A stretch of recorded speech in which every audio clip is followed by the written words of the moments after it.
My cousin opened up about why he still fears walking home alone. For years, we made fun of my 18-year-old cousin for refusing to walk home alone at night. He's this big and bulky guy and doesn't look anything like someone who'd get picked on. However, some time ago, he opened up why he's so cautious about walking home alone. And honestly, it still terrifies me. I think it's important to share it. It's not just girls that get preyed upon.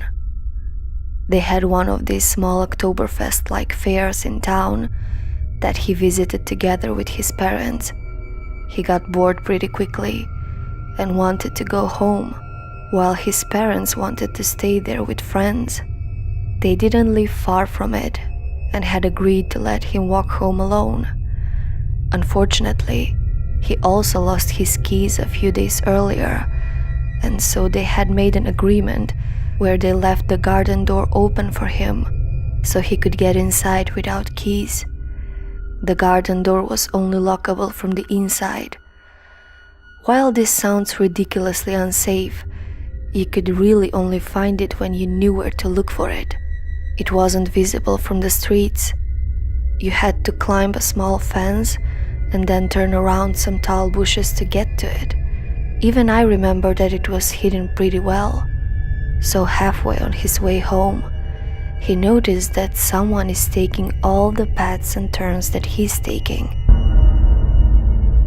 There aren't many people on the streets, and just a few cars pass by. However, it's only late afternoon, and there's still plenty of daylight, so he doesn't think anything of it. Shortly before he arrives in front of his house, he gets suspicious and doesn't want the person behind him to see that he's jumping the fence to the garden. My cousin decides to stop walking and takes out his MP3 player. The guy that was behind him passed him casually without even looking at him. Feeling safe, my cousin waits a few seconds and then jumps the fence, making it to the door safely. Just the second when he entered his living room and shut the garden door behind him, he heard a soft kick against it. He described it to us as if someone had been trying to step his foot in the corner of the door, just 1 second too late. Terrified, he instantly activates the lock in the doorknob, and just in that exact same moment, when my cousin turned around the little key, someone started to frantically rattle the doorknob.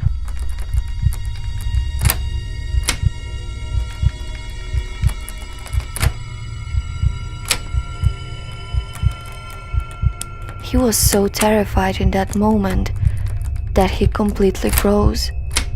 He couldn't move, or scream, or call the police. He just clenched the already locked doorknob while someone was pushing and kicking against the garden door.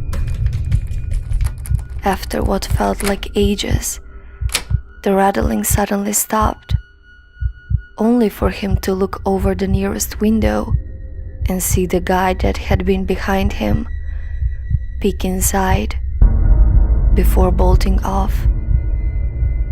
To this day, my cousin is terrified of walking home alone and of leaving doors unlocked. He needed years to talk about it, and all of this still affects him greatly. Because he had lost his keys earlier, he pushed his parents to change all the locks in case someone found them. They didn't know what had happened to him, but ultimately did change the locks. Keep your kids safe, folks. Warn them about stranger danger and what to do when they think someone is following them.